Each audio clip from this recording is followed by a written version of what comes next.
Al derecho y al revés. Las dos caras de la realidad. El yin y el yang de los temas actuales.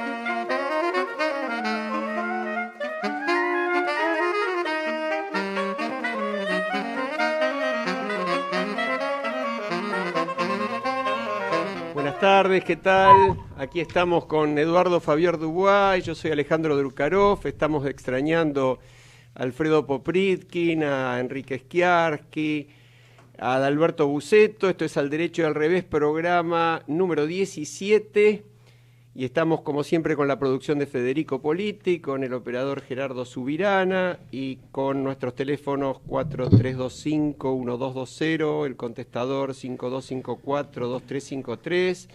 Nos pueden mandar email al derecho y al revés 2017 gmail.com o Twitter al derecho y al revés, Facebook también. Estamos en todos lados y por supuesto en Ecomedios 1220. ¿Qué tal, Eduardo? ¿Cómo andás? Bueno, muy bien, acá muy contento, somos como sobrevivientes de este programa, pero bueno, el programa da para todo, faltan unos, está de viaje Alfredo, está investigando, en este momento en Sarajevo, investigando quién mató al archiduque e hizo estallar la Primera Guerra Mundial. Él dice que no fue este muchacho de 19 años, sino que fue otra persona, bueno.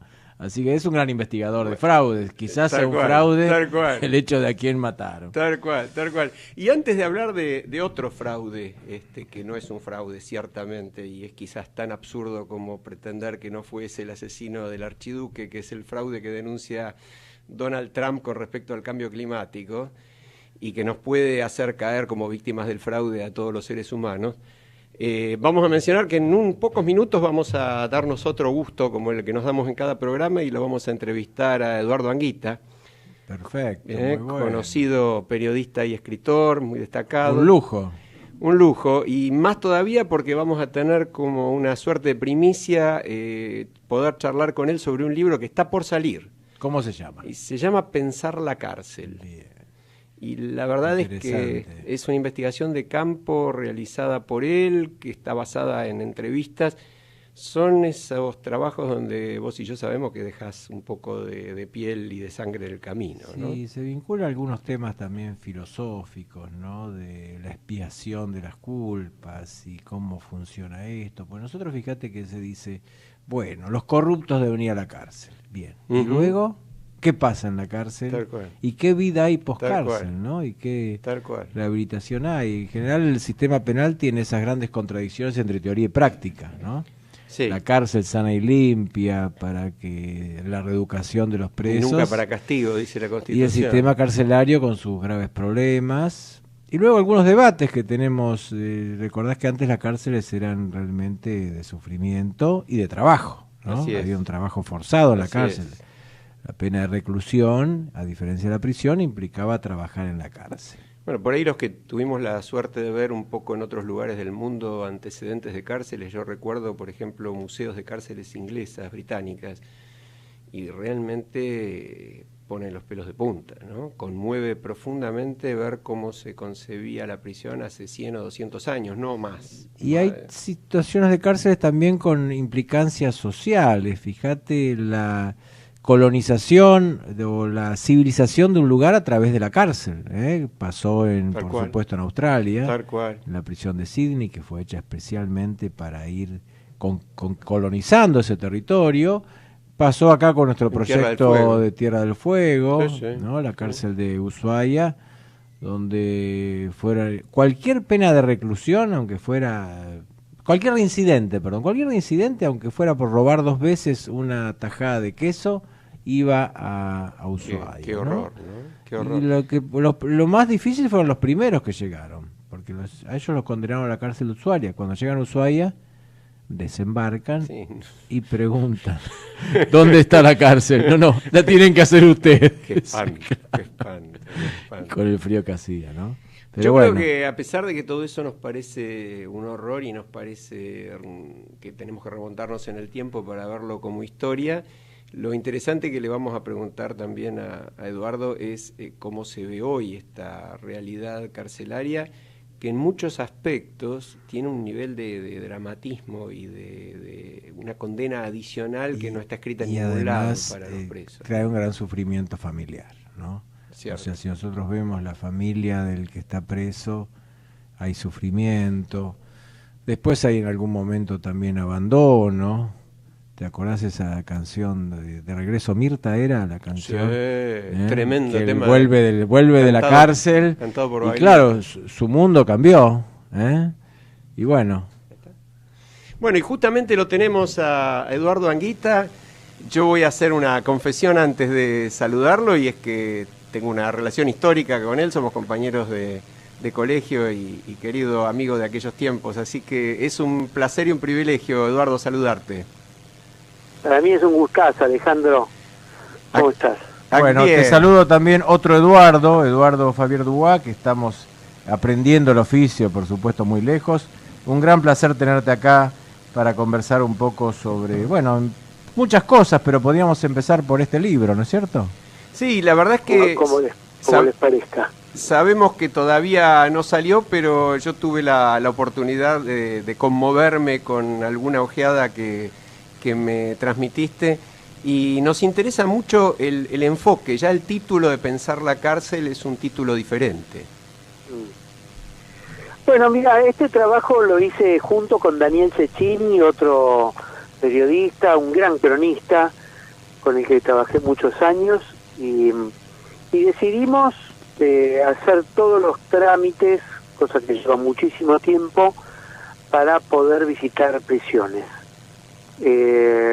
La idea de pensar la cárcel tiene que ver con conocer las historias que se desarrollan adentro de la cárcel. Nosotros no somos ni criminólogos ni especialistas en tratamientos penitenciarios, sino que simplemente lo que decidimos fue ir con la idea de lo que permite la crónica, que es restituir voces al coro social, al discurso social.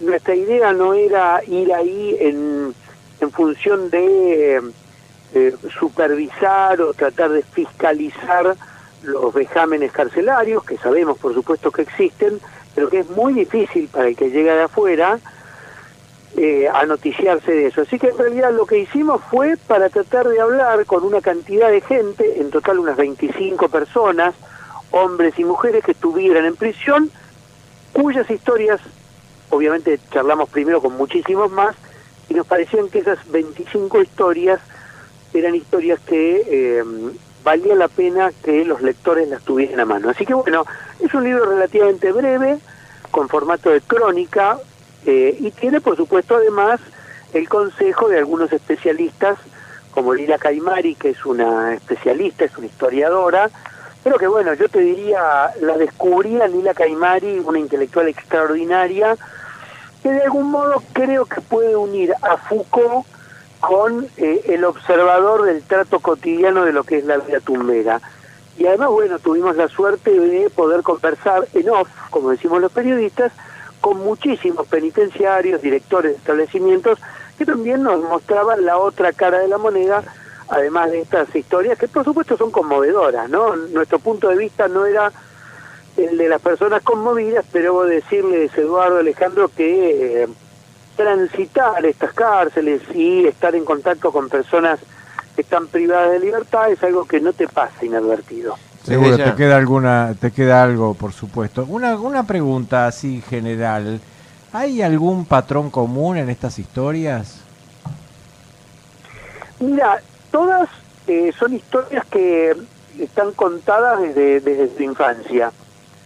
Te diría muchas, yo me llevé, te cuento primero las diferencias, las que rompen los patrones comunes, porque la pregunta es interesante en el sentido de que uno, si tenés que buscar un patrón sociológico, está, en el sentido de que las cárceles están pobladas de gente más bien joven, de gente, muchos más varones que mujeres, por supuesto, de gente que tuvo no solamente falta de acceso al trabajo, sino de familias monoparentales, en general gente o que no conoció a su padre, o que tiene un padre ausente, o que tiene un padre que estuvo preso o está preso. Ese te diría es el patrón, pero después te encontrás con muchos de clase media o de origen trabajador laburante. A mí, por ejemplo, una historia que me impactó mucho es de un chico que su padre se jubiló como chofer de larga distancia y de camiones, y sus hermanos trabajan como choferes y son todos laburantes.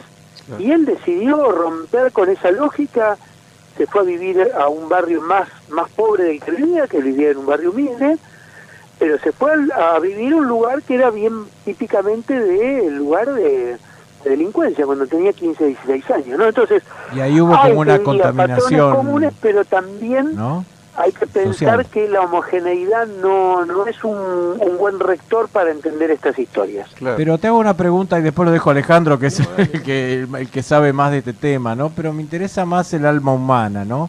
En esas almas, ¿vos viste alguna clase de arrepentimiento, culpa, dolor, amargura? ¿Qué fue la emoción predominante que vos pudiste encontrar?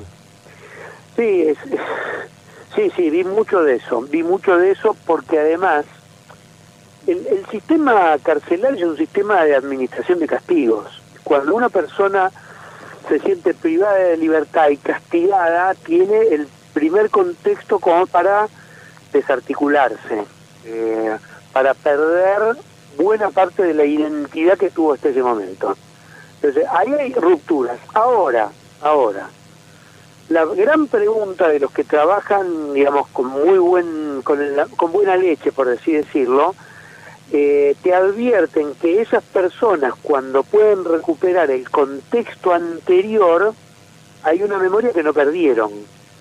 Entonces, ¿cuánto pesa esa memoria de culpa, de pérdida, de fracaso, de nuevos estímulos? Porque nosotros estuvimos en contacto con muchas personas que felizmente tienen algunos regímenes carcelarios donde hay, digamos, valores de trabajo, de estudio, y que además eso les da puntuación para que los jueces de ejecución penitenciaria después tengan en cuenta la posibilidad de otorgarles algunos beneficios. Yo iba a ir justamente sobre esa parte porque me parece sumamente interesante. Vos analizaste distintas situaciones carcelarias, si bien, como decís, no es un libro de investigación sobre el régimen carcelario, sino que es una búsqueda diferente. Tuviste un contacto claro con distintas situaciones carcelarias, y yo me imagino que esas distintas situaciones generan o impiden la posibilidad de recuperación o de reintegro a la sociedad de los presos que están cumpliendo condena, ¿no? Sí. Bueno, acá yo te diría, si bien el objetivo primario del libro no es investigar regímenes penitenciarios, nos encontramos en la cárcel, en el complejo penitenciario de Marcos Paz, con un sistema que tiene una metodología, te diría, muy moderna y con mucha inversión de equipos interdisciplinarios, trabajadores sociales, educadores, psicólogos y personal penitenciario que hizo cursos, y esas personas, para poder llegar, o los presos, para poder llegar a estar incluidos en esos sistemas, tienen que pasar varias etapas previas. Ajá. Donde no tienen que tener peleas, donde, convengamos, donde no tienen que estar muy sometidos al consumo de psicofármacos o lo que ellos detectan como ingreso ilegal de drogas. Tienen que mostrar, digamos, una integración no solamente entre los presos, sino también con las distintas personas con las que reciben tratamiento, y hacen evaluaciones. Entonces van pasando lo que ellos llaman módulos, y llega un momento en que vos te das cuenta que hay las personas, con muchas de las personas que tratamos, que están incluidos en ese sistema que se lleva a cabo con jóvenes adultos en Marcos Paz, te das cuenta que es bueno, eso es bueno, eso sí. Realmente es una cosa muy interesante. La gran pregunta, Ale, Eduardo, es si los tratamientos postpenitenciarios estarán a la altura de ese sistema que ellos le llaman un sistema pedagógico novedoso. Porque la mayoría te advierten que el tratamiento postpenitenciario no está contemplado en lo que hacen ellos. Ellos no tienen contacto con equipos interdisciplinarios que se van a ocupar de lo postpenitenciario. Y es más, y acá lo subrayo, esto se los digo, lo que detectamos nosotros en nuestra investigación es que la Argentina no tiene pensado, y no tiene presupuestos, y no tiene sistemas para el tratamiento postpenitenciario, es decir, para que haya un hablante y estas personas, una vez que recuperan la libertad, tengan también contención. Ahora, eso me parece muy importante, teniendo en cuenta un tema que la sociedad normalmente en un porcentaje elevadísimo trata de una manera muy dura y con una actitud así bastante agresiva o de bastante repudio a lo que son las liberaciones anticipadas de presos, los acortamientos de condena, las libertades condicionales, etcétera. Todos institutos del derecho que en rigor de verdad, y por lo que yo sé, aunque no soy penalista, los jueces muchas veces no tienen tanto margen para denegar. Es decir, por supuesto hay irregularidades, por supuesto hay situaciones extremas, pero ante la reincidencia criminal, que es un fenómeno que conocemos, es muy elevado en la Argentina, la reacción de la sociedad es más bien la de decir por qué salió ese tipo y por qué no se quedó adentro, ¿no? Entonces, yo me pregunto cómo juega esta posibilidad de recuperación, por un lado, en institutos que hacen experiencias como esta de Marcos Paz, pero por el otro lado, cómo juega el hecho de que, como decís vos, no hay ni programa ni presupuesto para un control postpenitenciario. Entonces, el preso que sale de ahí, ¿qué chance tiene? ¿Y qué chance tiene la sociedad de que no reincida, ¿no? Parece como un problema sin solución hacia la vista. Mira, primero que yo comparto lo que decís vos, que la sociedad tiene mayoritariamente una visión condenatoria, independientemente de la condena penal, tiene una visión socialmente condenatoria, y te soy honesto, yo no estoy en condiciones de evaluar eso porque, digamos, lamentablemente muchísimos de los chicos y las chicas que están presos tienen un grado de ambigüedad que es muy difícil detectar en las cosas que nos cuentan, cuánto de esa reflexión que hicieron, cuánto después la van a poder llevar a cabo en un contexto distinto, porque esto me parece que es clave. Mira, los penitenciarios te dicen de una manera a veces categórica y parece una simpleza, pero habla la voz de la experiencia, y nos lo dijeron gente que yo creo que lo decía sin ninguna mala leche. Y lo que te dicen es, si estos pibes vuelven, y pongo comillas ahora, si estos pibes vuelven a la villa, cierro comillas, están fritos. Sí. Es tremendo esa frase, pero esa frase, nosotros con este libro lo que queremos es restituir voces, es que estas cosas se amplifiquen, que no tengamos guardado este debate, porque este debate, en la medida en que la sociedad lo conozca, vamos a poder, en vez de demonizar, vamos a poder encontrar mejores maneras de canalizarlo. Claro, claro. Y me yo te digo un una aspecto, cosa, Eduardo, perdona. Muchísimos de los chicos y las chicas con las que hablamos están ahorrando plata, porque trabajan, tienen un peculio y ahorran plata. Ahora, yo te digo una cosa, porque sé la voz condenatoria de la sociedad. Si vos mañana publicás en un diario de gran tirada, los presos ahorran plata de su trabajo, sí, se arma un escándalo. No vas a lograr adhesión de la sociedad, vas a decir, y encima ahorran plata. Entonces yo digo, la idea de este libro no es tomar partido, pero sí tratar de debatir sin prejuicios, porque esta es la realidad. Informar. Los para que los pibes laburen, las chicas laburen, se hagan de la cultura del trabajo, y que con esa plata puedan mantener a sus hijos o ayudar a sus hijos, y al día de mañana muchos de ellos te dicen, y yo con esta platita por lo menos voy a tirar un tiempo. Entonces, digo, estas cosas se tienen que conocer, ¿vale? Y la verdad que yo me doy cuenta que ni yo mismo las conocía con la singularidad y la fuerza con la que la contaron, y bueno, y espero que la podamos transmitir como cronistas de una manera asequible, razonable. Está bueno. Yo te quería hacer una pregunta en el lado emocional. ¿Cómo es la relación de los presos que vos pudiste entrevistar con sus familias? ¿Sienten una pérdida, un abandono? Bajo. ¿Cómo es la relación de los presos con sus familias? Ah. ¿Sienten abandono? ¿Siguen integrados? ¿Los ayudan? ¿La familia los ayuda, los protege? ¿Se sienten solos? Más o menos con estos 25, ¿no? Que fueron los más entrevistados. ¿Cuál fue tu percepción? Es muy variado. Hay familias que van porque los quieren engordar para que cuando salgan sigan robando. Así. Qué horror. Así de simple. Sí. Te encontrás con unos entornos familiares tremendos.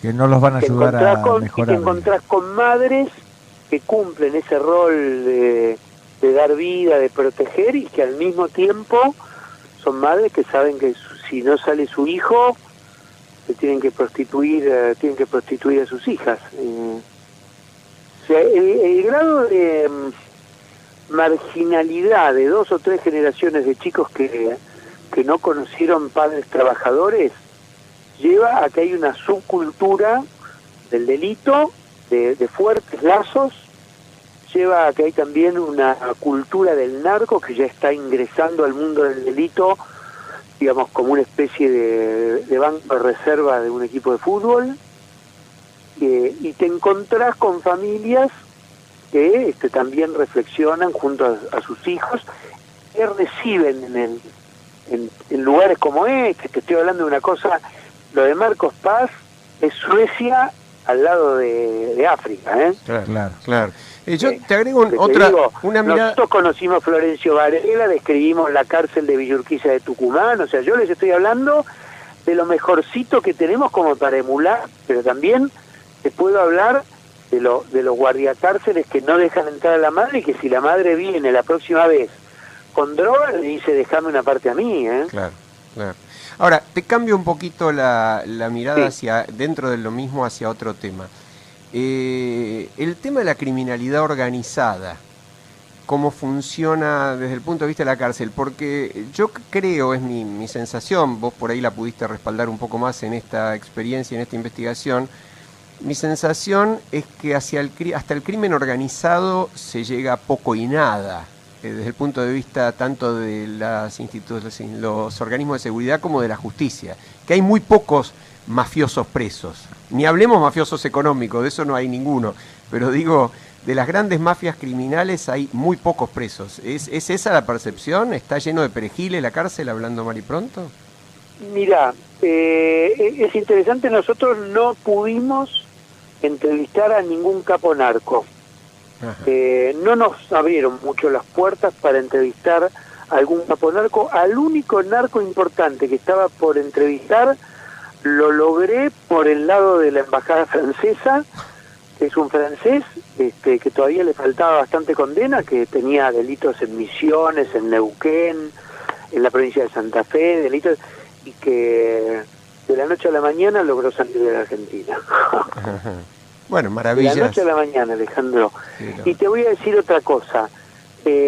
Supe, porque nosotros pudimos, obviamente estos nombres que guardo en reserva, hubo algunos funcionarios penitenciarios que durante mucho tiempo la tarea más importante que tenían era proteger la vida de Mi Sangre, el narco colombiano que finalmente fue extraditado, y la inteligencia penitenciaria tenía cifrada la fortuna que manejaba Mi Sangre, $150 millones en la cárcel.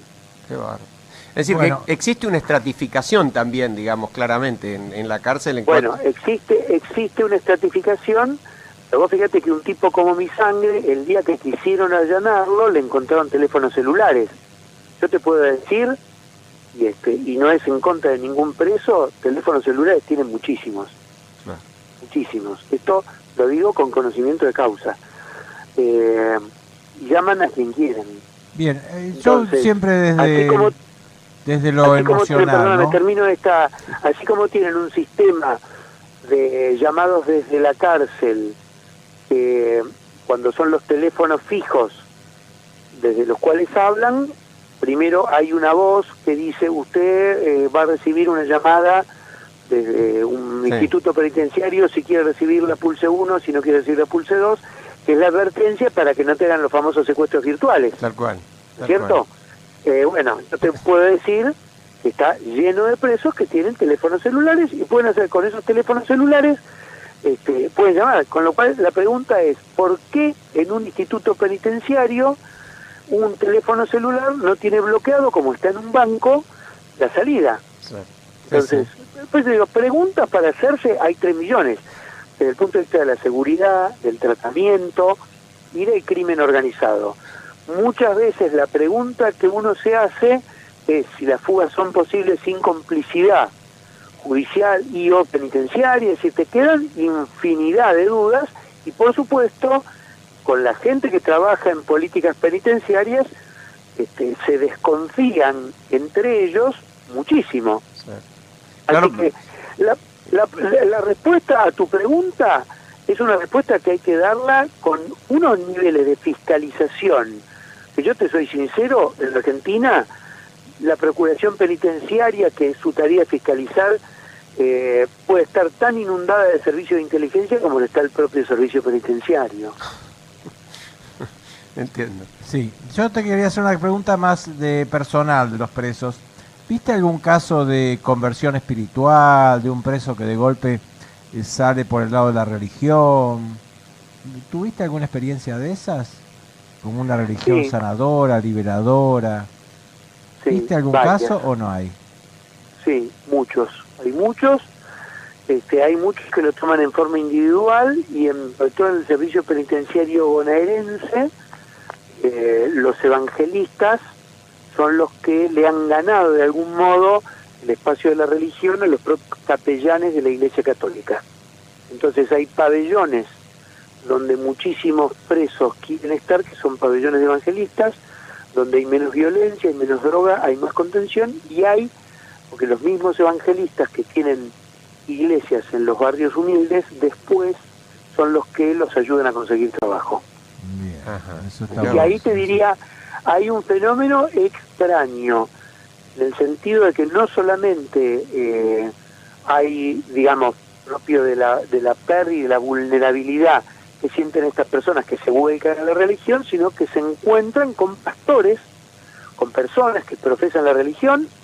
Además, vos viste que los pastores protestantes no tienen el mismo nivel de protocolo que tiene un sacerdote católico, es decir, son personas que tienen la autorización para entrar, pero tienen su familia, sus esposas, en Seguro.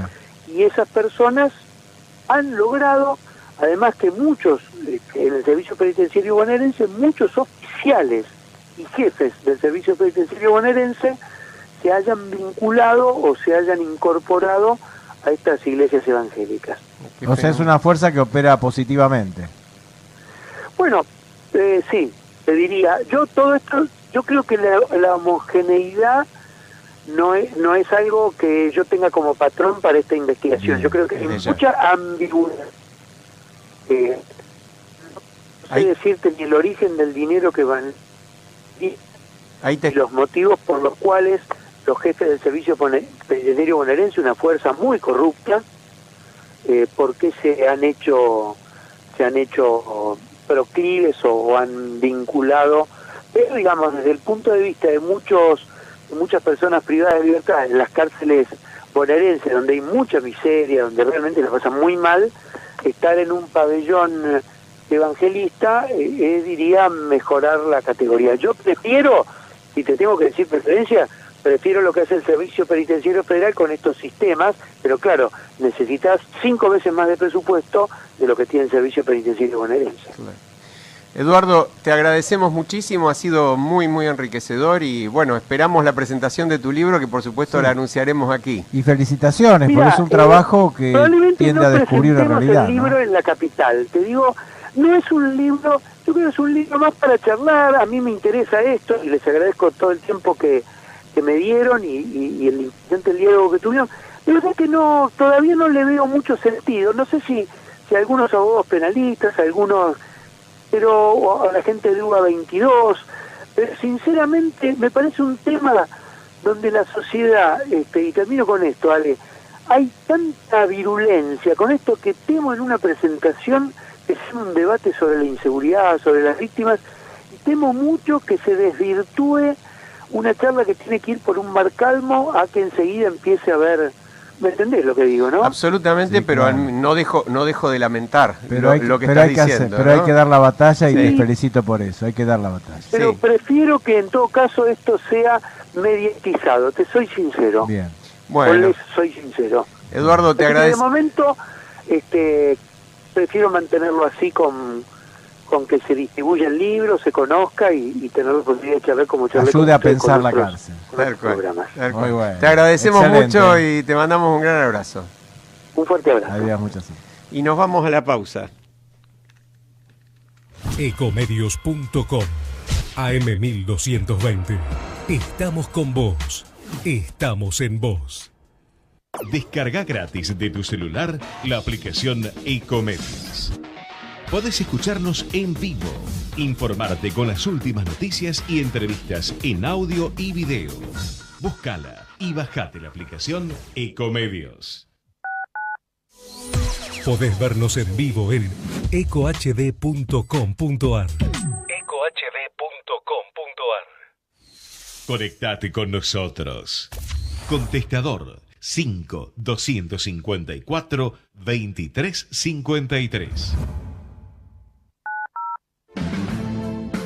Un equipo de columnistas que no son periodistas profesionales, sino ciudadanos con formación universitaria, vocación de verdad y compromiso social.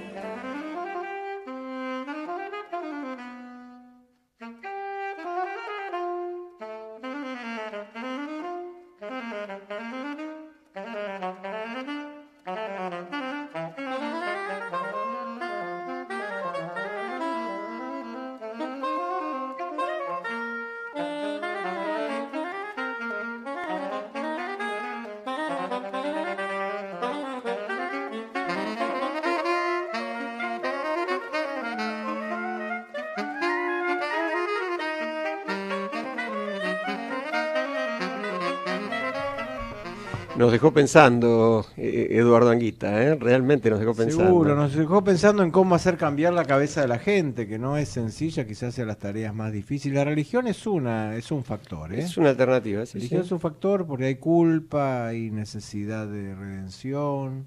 Yo creo que la religión quizás sea de todo lo que pasó lo más consistente, ¿no? Sí, ahora... Pero claro, no es para todos. Hay gente que no le pica el bichito religioso Y además, y olvídate. por más que la culpa incida y por más que haya alguna asunción de que hay cosas que no se pueden hacer, el tema es a dónde sale ese preso después de 2, 3, 5, 10 años de estar el ahí entorno, adentro, ¿no? El entorno ¿A que dónde lo vuelve? va- Claro, Primero el entorno dentro de la cárcel, si es o no tóxico. claro, que en Y general si no no es. fuera y si no fuera tóxico, si fuera más bien reparador, el entorno de salida que quizás sea tóxico, ¿no?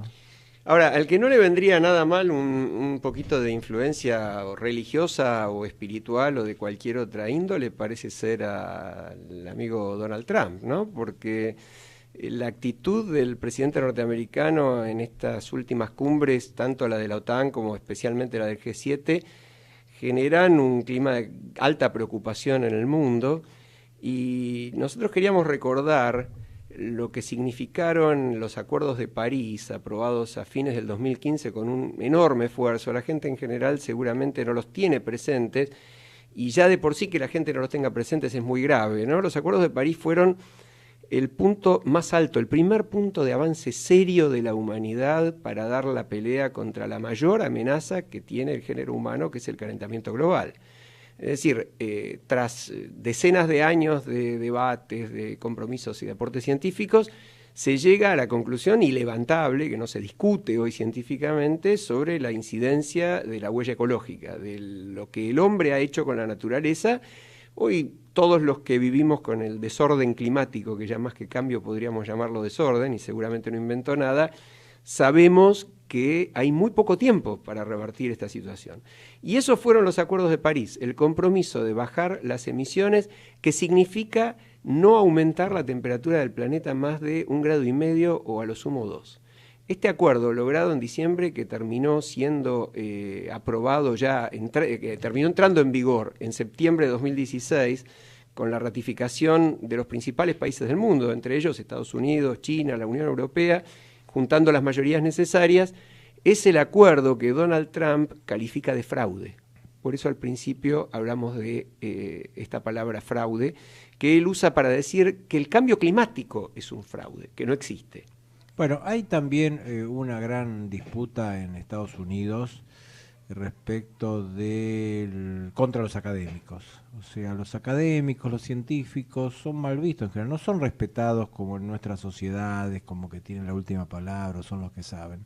Son más bien consideradas personas vinculadas a lo mejor al poder económico o al poder financiero, son personas que se las considera desconectadas de la realidad, y entonces hay una especie de espíritu de las cosas simples, de las cosas simples y básicas, y esto es lo que predomina. La disputa del cambio climático en esta posición es una teoría que ellos no comparten, ¿no es cierto? Sí, digamos, una parte de la población efectivamente estaría a un nivel como la teoría de la evolución, por ejemplo, y el creacionismo, ¿no es cierto? Sí. A ver, de alguna manera... O sea, esa creo que está más superada, ¿no?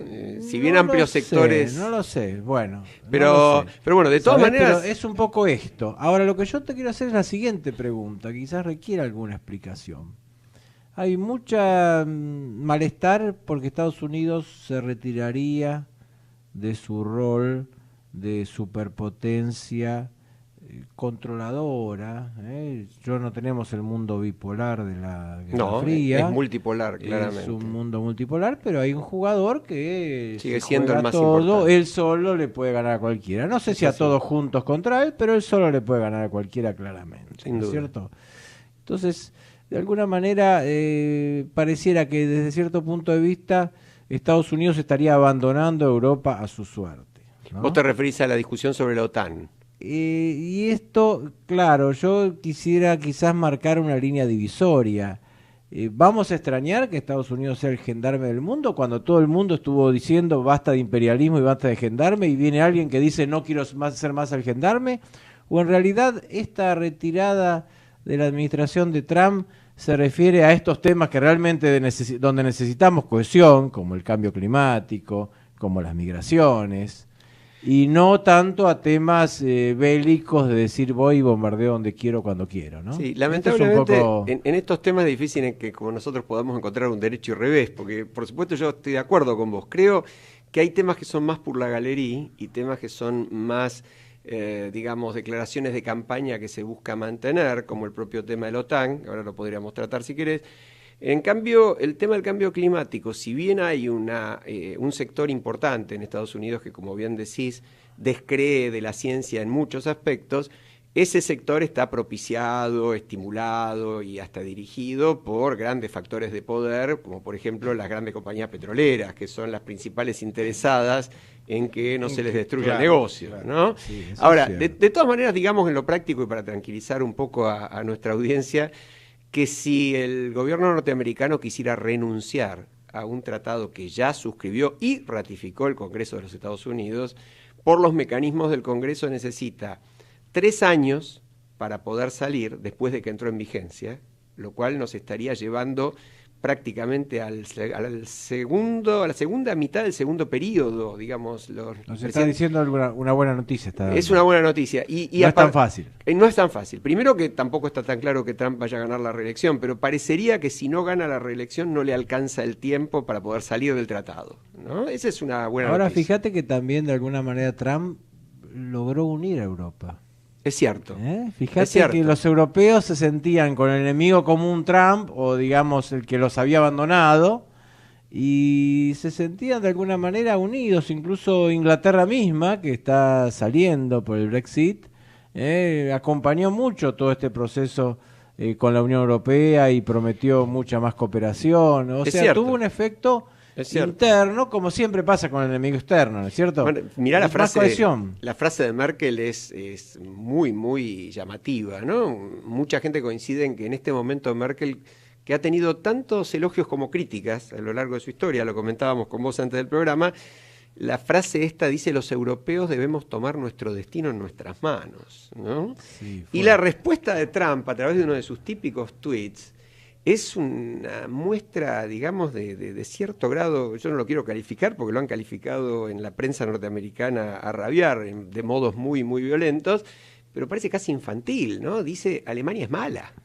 El tweet de hace un rato, y en ¿no? rigor, yo tengo la percepción de que Merkel ha cambiado en la concepción general, porque cuando la Unión Europea estaba full y Estados Unidos apoyaba y vino la crisis griega, de alguna manera Merkel representaba la voz de, no diría del usurero, pero de quien quiere que se pague la deuda.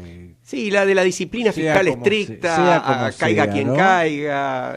Que también ellos tienen un componente histórico, ¿no? De las tremendas inflaciones que tuvieron entre la Primera y la Segunda Guerra, que los curaron en salud, ¿no? Sí, los curaron mucho, no en salud, pero los curaron mucho. Fíjate que en ese momento parecía todo muy vinculado a los intereses financieros internacionales que cobran los acreedores. Ahora, en cambio, es la que tiene su peso y la mayor fuerza de cohesión en Europa, y te diría progresista, porque Alemania, digamos, más allá de su impronta, si se quiere, en algunos aspectos sindicalista, fascista, en algún sentido algo quedó de todo lo que tuvieron en su momento, ¿no es cierto? No liberal, no es un país liberal en el sentido norteamericano, pero ni lejos, ¿no? Tiene un sentido muy social Alemania.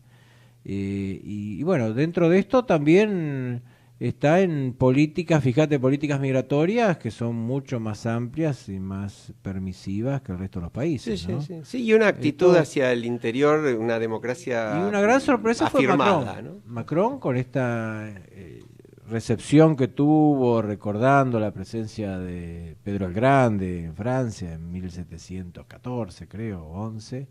Esta recepción que tuvo en Versalles fue muy interesante, ese mano a mano con Putin. Y él termina diciendo algo que realmente parecería contrario a todo lo que se viene diciendo en diplomacia hasta ahora. Él dijo: mire, hubo buena o mala relación entre usted y Putin.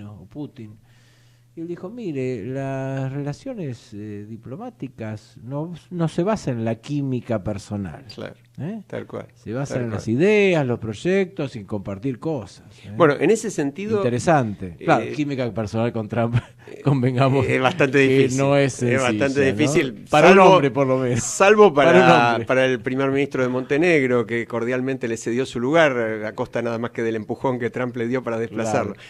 Pero creo, cerrando Macron, ¿no? Cerrando un poco el tema, me parece que la Unión Europea, como vos decís, ha consolidado posición. Es decir, la elección de Macron por un lado y esta postura frente a Trump, que yo creo que también, como decís, puede acercar, en particular en el tema ambiental, a Gran Bretaña un poco más, porque Gran Bretaña tiene una tradición muy fuerte en materia de lucha contra el cambio climático. De manera que... Hay que ver, no somos pesimistas. Pero vamos a cambiar un poco de tema.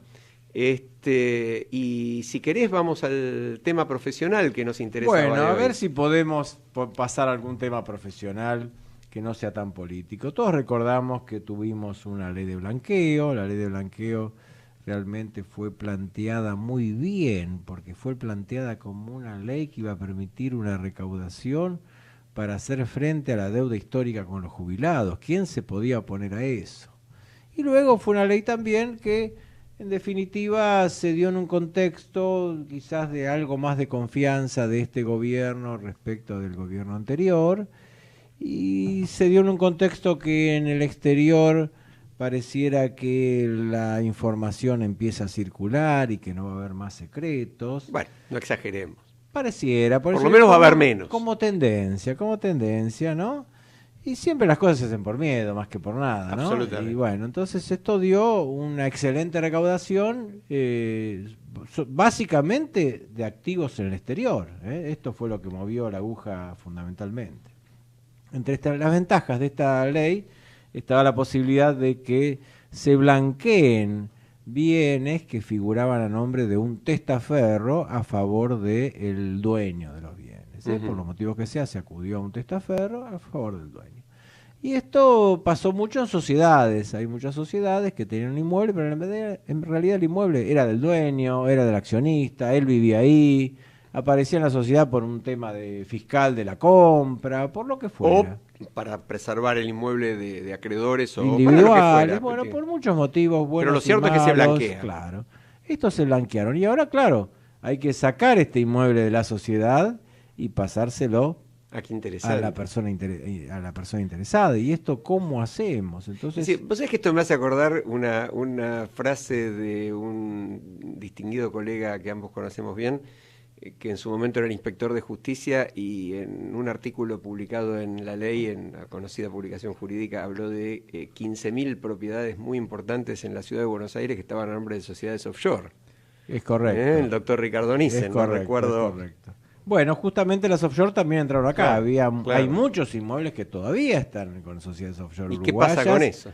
A pesar que las offshore ya no están prohibidas en Uruguay, siguen, pero tienen que liquidarse. Hay todo un sistema en Uruguay para liquidarlas con bajo precio. Bueno, ¿qué es lo que hicimos? Hicimos 7 pasos, dijimos. Acá hay que hacer 7 pasos para que hay tiempo hasta marzo, abril del año que viene para transferir estos inmuebles. Ya están blanqueados, ya fiscalmente están en cabeza del dueño, pero hay que transferirlos. Dijimos, bueno, acá como hay que sacar un inmueble de una sociedad, hace falta una decisión de la sociedad, Claro. a través del directorio, como sea, que diga, señor, este inmueble en realidad está a mi nombre, pero no es mío, es del señor fulano, lo he blanqueado, y a partir de y me comprometo a transferírselo. A partir de esta decisión hay que hacer un primer asiento contable, con un cargo a ajuste de ejercicios anteriores, porque en realidad cuando se le dio el alta a este inmueble, fue una alta mal dada, porque el inmueble no era de la sociedad. Claro. Entonces hay que hacer una especie de asiento de ajuste de ejercicios anteriores, y luego hay que analizar qué impacto va a tener en el patrimonio de la sociedad que saque este inmueble. A lo mejor nada, a lo mejor la sociedad se tiene que ir a disolver, porque se quedó sin patrimonio. Es que muchas sin de esas capital. sociedades tenían como único objeto ser las propietarias Claro, del inmueble. esas hay que disolverlas y liquidar. Y las que no, si impactan el capital, habrá que ver si se reembolsa el capital, qué procedimiento hacemos. Y luego, acá también hay que ver cómo queda el entorno, porque un señor que de golpe, un bien de una sociedad que pasa a un señor, y acá, ¿qué pasa, por ejemplo, con los socios, otros socios de la sociedad, los cónyuges de los otros socios, los acreedores de los otros socios? Los acreedores sociales, ¿podría haber una maniobra acá fraudulenta? ¿Habría que buscar alguna forma de protegerlo, de cuidarlo? Este es un análisis jurídico contable para ver los pasos. Luego hay que convocar una asamblea para que la asamblea decida y autorice esta transferencia de inmueble y que diga realmente si hay reducción de capital o no, lo reintegre o en la decisión que haga falta. Y luego viene el paso fundamental, otorgamiento de la escritura pública. Okay. ¿Cómo hacemos que esta escritura sea un título perfecto? Claro. ¿Cómo hacemos que mañana cuando se quiera vender alguien diga, mire, esto es observable, acá falta una decisión social, acá los acreedores pueden impugnar, acá los herederos pueden impugnar, acá el cónyuge? Entonces, Es decir, vos lo que estás se diciendo... proponen varias medidas, un estudio jurídico, un análisis jurídico contable y varias medidas para que dotar a esta escritura, y si pudieran venir todos a firmar esta escritura, Sería lo los mejor. socios, los Sería lo mejor. cónyuges de los socios, bueno, todo el mundo sería mucho más firme para esta Salida. validez, claro, esta salida. Y finalmente hay un segundo asiento contable que va a ser cuando se cumple la escritura, se hace el reverso del asiento anterior. Es decir, que la buena noticia para abogados, contadores y escribanos es que el post-blanqueo trae más trabajo. Y por lo menos tenemos que hacer estas escrituras bien, porque si las hacemos a la primera, nunca más se van a poder vender estos inmuebles a un tercero. El otro tema que teníamos, que también ha conmocionado de alguna manera la política, la economía y el poder en estos días, es qué va a suceder en los próximos días, posiblemente no el 1 de junio, como se había anunciado inicialmente, cuando se empiecen a dar a conocer los documentos del caso Odebrecht en Brasil.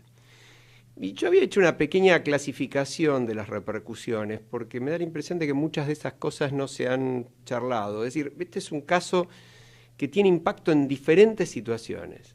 Tiene por un lado repercusiones económicas, ¿no? Claramente, tanto para la empresa como eventualmente para quienes sean responsables. ¿Es más o menos un 10% lo que ellos están ofreciendo? Mira, es muy interesante. Ellos ofrecen pagar los 35 millones que pagaron de coima, pero la verdad es que en el resto del mundo no ha sido así. Porque, ¿cuál es la situación? Si uno paga una coima, pero a cambio de la coima obtiene un beneficio, y el perjuicio que deriva, y que digamos que es la contrapartida de ese beneficio, lo causó al Estado, porque ¿qué supone uno? ¿Pagaron 35 millones nada más que para que les adjudiquen las obras? ¿O pagaron 35 millones para que les adjudiquen las obras y eso implicó sobreprecios? De mínima para pagar los 35 millones, pero también para obtener un beneficio mayor. Porque la corrupción no es un fenómeno así puntual y único. Si alguien tiene la posibilidad de conseguir una licitación y paga por eso, va a facturar un precio mayor. ¿Cómo serían los usos y costumbres en esa materia? No está Alfredo Popritkin, que es nuestro experto en fraude, pero vos podrías decir, bueno, si pagué 35, hay otros 35 de sobreganancia que tengo. Mirá, los números son bastante impresionantes, ¿no? Vos fíjate que Odebrecht arregló en Estados Unidos las multas o las indemnizaciones para pagar, se habla de multas, pero yo creo que va mucho más allá, para pagar a 3 países. 2.391 millones para Brasil. 116 millones para Suiza y 93 millones para Estados Unidos, un total de 2.600 millones. Pero en Brasil, Odebrecht aceptó que pagó coimas por 350 millones, siempre de dólares. Esto quiere decir que la multa que pagó fue casi 7 veces a Brasil. Y más o menos es una proporción similar tanto en Estados Unidos, por donde transitó el dinero, como en Suiza. Por lo tanto, si habláramos de 7 veces, a la Argentina le tendría que pagar más de 200 millones. Ahora, esa no es una cuenta matemática. Lo que con buen criterio parecería estar por hacer la Procuración del Tesoro es una evaluación de cuáles serían los precios lógicos de mercado de las obras que hizo Odebrecht en estos 10 años y analizar cuál es el componente eventual de sobreprecio para reclamar esa indemnización.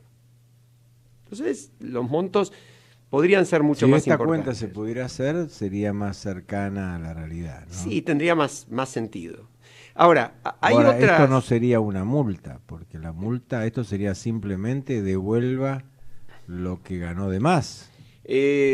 Vos sabés que en Estados Unidos, cuando hablan de multa, esto también se planteó en muchos casos de entidades financieras que hicieron grandes perjuicios al Estado, a los usuarios, con actuaciones delictuosas o absolutamente reñidas con la ley.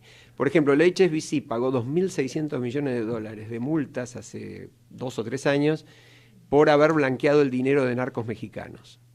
Es decir, ellos hablan de multa como un concepto que engloba todas las sanciones posibles pecuniarias y que además le evitan a la compañía las acciones penales. Está bien, pero yo te robo 100.000 pesos. Sí. Y hago un acuerdo con vos que te devuelvo los 100.000 pesos y entonces no hay persecución penal. Pareciera que acá está faltando algo, sí, porque claramente, no hay sanción. Claro. Bueno, pero sabés que acá la ley de responsabilidad de las personas jurídicas sigue durmiendo la siesta de los justos en el Congreso. Bueno, pero más allá de ese tema específico técnico, que pareciera que no debe ser solo compensar el daño, sino sufragar algo más, ¿no es cierto? No.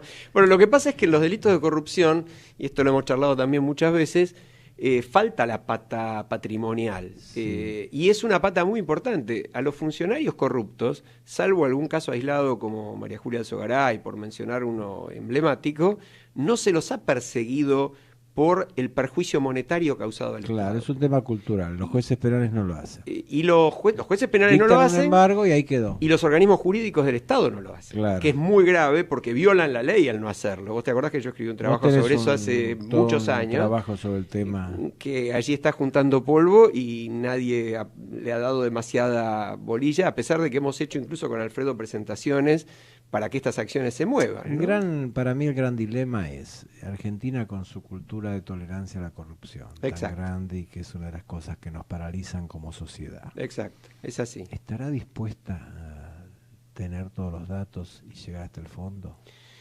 Lo que pasa Yo es que quiero que pase, y lo dije el 25 de mayo. Vos lo dijiste en un Porque texto el pueblo muy, quiere saber de qué se trata. muy interesante que me hubiera gustado leerlo. Pero yo digo, haciendo un poco de futurología sociológica, ¿no? Es un momento interesante realmente. Si se pudiera esto llevar adelante y destapar, sería una experiencia única. Yo creo, Eduardo, que este gobierno tiene un gran desafío. Este gobierno ha ganado la elección sobre la base de un voto que quiere un cambio profundo, con toda certeza en eso. En otras cosas se puede discutir, en otras cosas había cansancio, pero quiso un cambio en esto. El problema que yo cuando hablaba de clasificar las repercusiones tenía económicas, tenía penales, tenía políticas y tenía institucionales. Y me parece que las políticas son muy delicadas, porque los personajes involucrados no son solamente del gobierno anterior, por más que obviamente si hubo coimas y fueron durante el gobierno anterior, solamente las pueden haber recibido funcionarios del gobierno anterior. Sí, pero los empresarios... Pero los empresarios claro, no. Claro. Y los empresarios los hay, de los que nacieron a la empresa, curiosamente, hace tan pocos años, es decir, en pleno gobierno anterior o meses antes, y los hay que estaban desde hace mucho tiempo y que tienen una vinculación muy estrecha con el actual gobierno. Entonces, yo creo que el gobierno está planteando, en mi opinión, ¿no?, bien la actitud de los últimos días. Quizás uno no puede saber si muy impulsado o no por los planteos muy duros de Lilita Carrió, pero lo ha hecho y para mí vale. Cuando alguien toma una actitud hay que valorarla sin importar por qué la tiene. También tiene limitaciones funcionales que nosotros conocemos bien. El ministro de Justicia puede tener la mejor voluntad y la mejor actitud, pero no es ni juez ni fiscal. Ahora, depende en gran medida de la presión del gobierno y de la presión de la sociedad, ¿no? Yo me planteaba el otro día, el 2x1 generó una movilización inmensa en la sociedad. ¿Seríamos capaces de una movilización, no sé, de un tercio de esa para reclamar que lo de Odebrecht se sepa hasta las últimas consecuencias? Lo vemos difícil, pero no imposible, y tenemos que trabajar para eso, ¿eh? Seguro que sí. Bueno, y se nos acabó el tiempo, como nos suele pasar, así que un abrazo para todos y hasta la semana que viene. Un gran gusto y buenas noches para todos.